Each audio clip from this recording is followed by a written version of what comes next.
సర్వమత సమ్మేళనానికి ప్రతీకగా నిలిచే రంజాన్ పండుగ ఇవాళ. నెల రోజుల పాటు కఠిన ఉపవాస దీక్షలు చేసిన ముస్లింలు నెలవంక దర్శనంతో ఈదుల్ ఫితర్ జరుపుకుంటున్నారు. నిన్న సాయంత్రం నెలవంక కనిపించగానే ప్రత్యేక ప్రార్థనలు చేశారు. ఇక పండుగ రోజు ఈద్గాల్లో ప్రార్థనలు నిర్వహిస్తారు. ఒకరికొకరు రంజాన్ శుభాకాంక్షలు చెబుతూనే సర్వ మానవాళి శ్రేయస్సు కోసం దువా చేస్తారు.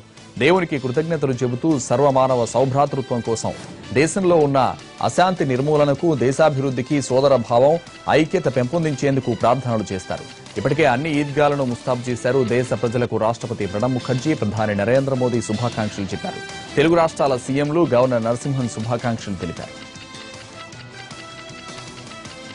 దేశవ్యాప్తంగా పార్టీని బలోపేతం చేయడమే లక్ష్యంగా పెట్టుకున్నారు బీజేపీ అధినేత అమిత్ షా.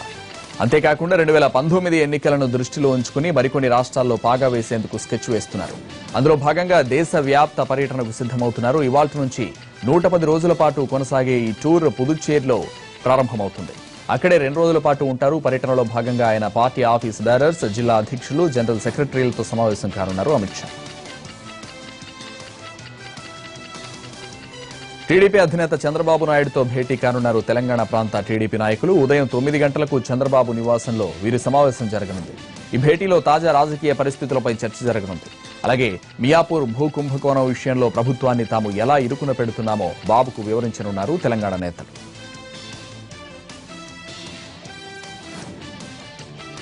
తూర్పుగోదావరి జిల్లా ఏజెన్సీలో మరణ మృదంగంతో గిరిజన గ్రామాల పరిస్థితి దయనీయంగా మారింది. వర్షాకాలం ప్రారంభంలోనే విషజ్వరాలు ముసురుకున్నాయి. మారుమూల ప్రాంతాల్లో కనీస సౌకర్యాలు కూడా లేకపోవడంతో వ్యాధుల బారిన పడ్డవాళ్లు వైద్యం అందక చనిపోతున్నారు. 3 వారాల వ్యవధిలో 15 మంది చనిపోవడం కలకలం రేపుతోంది. మృతుల్లో 4 పిల్లలు ఉన్నారు. దీనిపై సీఎం చంద్రబాబు కలెక్టర్లతో మాట్లాడారు. తక్షణమే వైద్య బృందాలను ఏజెన్సీకి పంపాల్సిందిగా ఆదేశించారు. మరోవైపు గ్రామాల్లో వైద్య శిబిరాలను ఏర్పాటు అందిస్తున్నారు డాక్టర్లు. అలాగే ఆరోగ్యం క్షీణించిన వాళ్లను ఏరియా ఆసుపత్రులకు తరలించేలా అంబులెన్సుల్ని సిద్ధంచారు.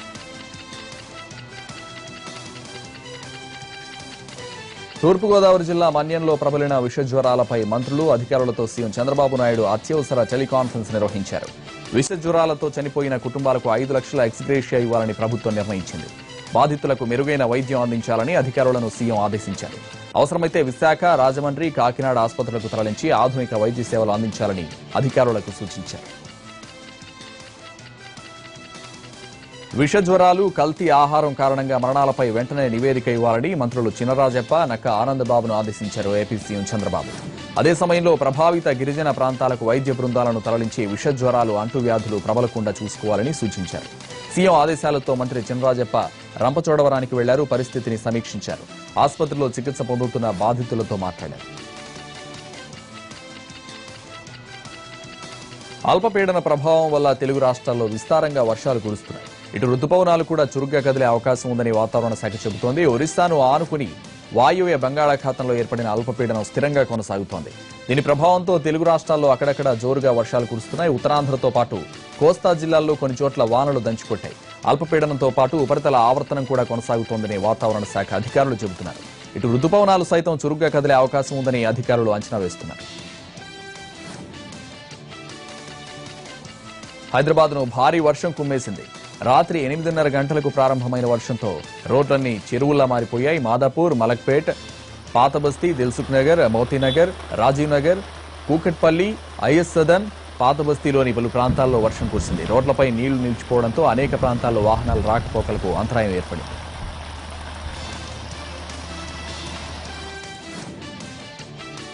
అనంతపురం జిల్లా హిందూపురంలో నియోజకవర్గం పరిధిలో 3వ రోజు పర్యటించారు ఎమ్మెల్యే సినీ నటులు బాలకృష్ణ. హిందూపురంలో నిర్వహించిన ఓ కార్యక్రమంలో 3,500 మందికి పెన్షన్లు అందజేశారు. వృద్ధులు, వితంతువులతో కలిసి సహపంక్తి భోజనం చేశారు. తాను ఎక్కడున్నా తన నియోజకవర్గం బాగుండాలని కోరుకుంటానన్నారు బాలకృష్ణ. 2019 ఎన్నికల్లో పోటీ విషయంపై క్లారిటీ ఇచ్చారు సినీ నటుడు, హిందూపురం ఎమ్మెల్యే బాలకృష్ణ. మళ్లీ హిందూపురం నుంచే బరిలోకి దిగుతానని స్పష్టం చేశారు. వచ్చే ఎన్నికల్లో కృష్ణా జిల్లా గుడివాడ, మైలవరం స్థానాల నుంచి తాను పోటీ చేస్తాననే ప్రచారంలో నిజం లేదన్నారు. ఎట్టి పరిస్థితుల్లోనూ హిందూపురంను వదిలే ప్రసక్తే లేదన్నారు. ముఖ్యమంత్రి చంద్రబాబు నాయుడుకి వయసు పెరిగే కొద్దీ చాదస్తం పెరిగిపోతోందని విమర్శించారు వైసీపీ నేత రోజా. నగర నియోజకవర్గంలో అభివృద్ధి కార్యక్రమాల్లో పాల్గొన్న రోజా అర్హులకు పెన్షన్ రాకుండా స్థానిక టీడీపీ నేతలు అడ్డుపడుతున్నారని ఆరోపించారు. ప్రజలు కట్టే పన్నులతో అభివృద్ధి కార్యక్రమాలు చేస్తున్నామన్న వాస్తవాన్ని చంద్రబాబు ప్రభుత్వం మర్చిపోతోందని రోజా వ్యాఖ్యానించారు.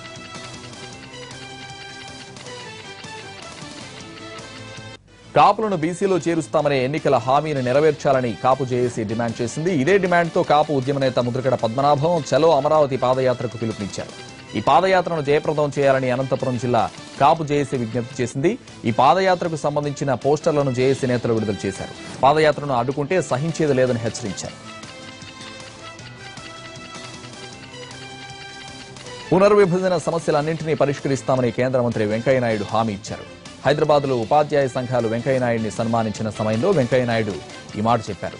ఏకీకృత రూల్స్ వల్ల తెలుగు రాష్ట్రాల్లోని 4 లక్షలకు పైగా టీచర్లకు లబ్ధి చేకూరుతుందని, సర్వీస్ రూల్స్ ఆమోదం కోసం 1998 నుంచి టీచర్లు కృషి చేస్తున్నారని అన్నారు. ఇకపై పుస్తకాలు, పన్లు, కథరుతో సన్మానాలు చేయడం అలవాటు చేసుకోవాలని వెంకయ్యనాయుడు సూచించారు. ఏపీలో జరుగుతున్న భూ అక్రమాలలో లోకేష్ తో పాటు పలువురు మంత్రులకు సంబంధం ఉందని వైసీపీ ఆరోపించింది. విశాఖ భూదందాపై సీబీఐ ఎంక్వైరీ వేసేందుకు చంద్రబాబుకు ధైర్యం లేదని విమర్శించారు వైసీపీ నేతలు. పశ్చిమ గోదావరి జిల్లా ఏలూరులో వైసీపీ ప్లీనరీ జరిగింది. ఈ కార్యక్రమంలో పార్టీకి చెందిన పలువురు సీనియర్ నేతలు పాల్గొన్నారు. ఏపీలో దుర్మార్గ పాలన సాగుతోందని ఆగ్రహం వ్యక్తం చేశారు వైసీపీ నేతలు. ఎన్నికల హామీలను చంద్రబాబు నెరవేర్చలేదని మండిపడ్డారు. వేతనాలు పెంచాలని, సమస్యలు తీర్చాలంటూ శ్రీకాకుళం జిల్లా టెక్కలిలో అర్చక సిబ్బంది నిరసనకు దిగారు. దశాబ్దాలుగా పోరాటం చేస్తున్నా ఏపీ ప్రభుత్వం పట్టించుకోవడం లేదని అర్చకులు ఆగ్రహం వ్యక్తం చేశారు. 65A జీవోను అమలు చేయకపోవడంతో అర్చక వారోత్సవ నిరసనలకు శ్రీకారం చుట్టారు. ఈ నెల 21న నిరసనలు ప్రారంభం కాగా కళ్లకు నల్లటి వస్త్రాలు కట్టుకుని నిరసన వ్యక్తం చేశారు. మరోవైపు 28న చలో విశాఖ కార్యక్రమానికి అర్చక, దేవాదాయ శాఖ దిగువ స్థాయి సిబ్బంది పిలుపునిచ్చారు. ఖమ్మం జిల్లా బూర్గం పహాడ్ మాజీ ఎమ్మెల్యే కుంజా భిక్షం తిరుమలలో మిస్ అయ్యారు. 2 రోజుల క్రితం శ్రీవారిని దర్శించుకున్న ఆయన తర్వాత కనిపించకుండా పోయారు. కుటుంబ సభ్యుల ఫిర్యాదు మేరకు మిస్సింగ్ కేసు నమోదు చేసిన పోలీసులు అతని కోసం గాలింపు మొదలుపెట్టారు. సీసీటీవీ ఫుటేజ్లో కుంజా భిక్షం అన్న ప్రసాదం సమయం వైపు వెళ్లినట్లు గుర్తించారు. గత కొంతకాలంగా కుంజా భిక్షం మతిమరుపు సమస్యతో బాధపడుతున్నారని చెబుతున్నారు కుటుంబ సభ్యులు.